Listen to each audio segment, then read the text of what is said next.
కేంద్ర ప్రభుత్వము ఏ మంచి కార్యక్రమం చేసినా దాన్ని అడ్డుకునేటువంటి ప్రయత్నము మరి ఈరోజు కొన్ని ప్రతిపక్ష పార్టీలు చేస్తూ ఉన్నాయి. చాలా దుర్మార్గంగా అది ప్రజలకు నష్టమా, ప్రాంతాలకు నష్టమా, దేశానికి నష్టమా అనేది చూడకుండా అన్ని అపోజ్ చేయడమే, అన్ని వ్యతిరేకించడమే, వ్యతిరేకంగా విష ప్రచారం చేయడమే కాంగ్రెస్ పార్టీ నేతృత్వంలోని మరి ఈరోజు ప్రతిపక్ష పార్టీలు నిర్ణయించుకొని ఆ రకంగా వ్యవహరిస్తూ ఉన్నారు.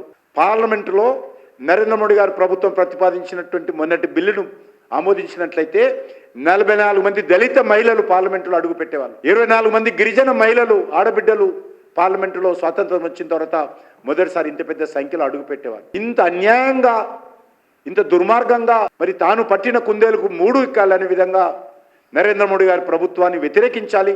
క్రెడిట్ నరేంద్ర మోడీ గారికి రాకూడదు.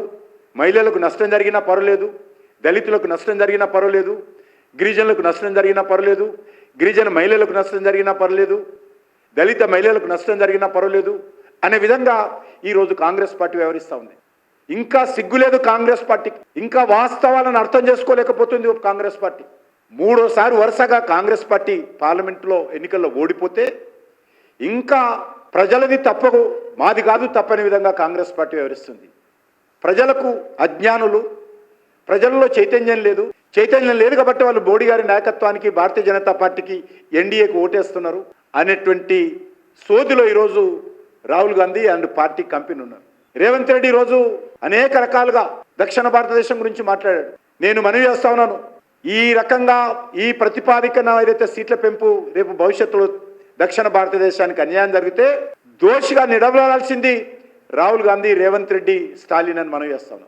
మీరు ఉత్తర భారతదేశానికి, దక్షిణ భారతదేశానికి ఘర్షణ పెట్టేటువంటి ప్రయత్నం చేశారు, రెచ్చగొట్టేటువంటి ప్రయత్నం చేశారు. భాష పేరు మీద, ప్రాంత పేరు మీద, మెడికల్ కాలేజీల అడ్మిషన్స్ పేరు మీద అనేక రకాలుగా ప్రయత్నం చేశారు. ఈరోజు ఆ రకంగా ఇబ్బంది లేకుండా, ఆ సమస్య రాకుండా అన్ని రాష్ట్రాలు ఒకటే, అందరం కలిసికట్టుగా ఉండాలి అనేటువంటి కాన్సెప్ట్తో మనము కలిసిమెలిసి దేశాన్ని అభివృద్ధి చేసుకోవాలనేటువంటి కాన్సెప్ట్తో బడుగు బలైన వర్గాలను కూడా పార్లమెంటులో చట్టసభలో తీసుకురావాలనే కాన్సెప్ట్తో భారతీయ జనతా పార్టీ ప్రభుత్వం ప్రయత్నం చేసింది.